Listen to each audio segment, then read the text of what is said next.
this afternoon with the shakeup at the state capitol. After a long night in Lansing, State Representatives Todd Courser and Cindy Gamrat both out of a job. Their colleagues debating for 14 hours, well into the early morning hours, on whether to expel the lawmakers. But after weeks of fighting for his seat, Courser decided to throw in the towel.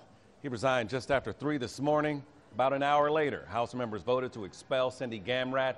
Here's what Courser had to say about his decision to step down. You know, it just was time to make that step and turn that corner, turn that page, and, you know, flip to a different chapter. Now, as Gamrat actually will become the 4th lawmaker to be expelled from legislature, 7 Action News reporter Kim Russell, she is in Lansing. She's got more on the fallout from the Capitol. This sign used to say Representative Todd Courser. As soon as he resigned in disgrace, that name was taken down. His office already cleaned out, and the people who elected him in Lapeer are not represented in the House at the moment.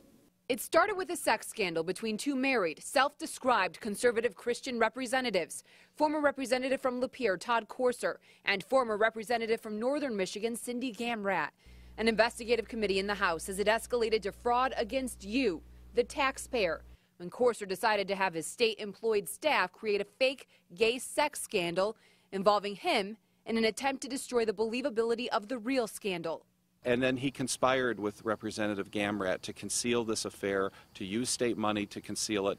They punished their staff for their failure to conceal it. State Rep Kurt Heisey was on the committee that looked into this. He says when confronted with 800 pages of evidence, Gamrat and Courser couldn't deny it.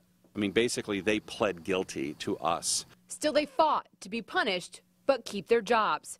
Yesterday, the House was put on lockdown, told by leadership, decide their fates. At 3 this morning, Courser resigned. At 4 this morning, Gamrat begged to keep her job. We talked about how there can be honor in resignation. And we talked about how there could be honor in taking responsibility for your actions as well. Resigning would have been a whole lot easier, I'll tell you that. But sometimes the easy roads aren't the best roads to take. The House then voted to kick her out. The governor likely will call for a special election to replace them, but that election won't happen until next year. It's the people that they were sworn to represent. Their constituents are the people who really suffered in the end. State representatives admit this sex scandal has been a distraction. Now they won't be back here at the state capitol until Tuesday to address the important issues that affect us all, such as our crumbling roads. In Lansing, Kim Russell, 7 Action News.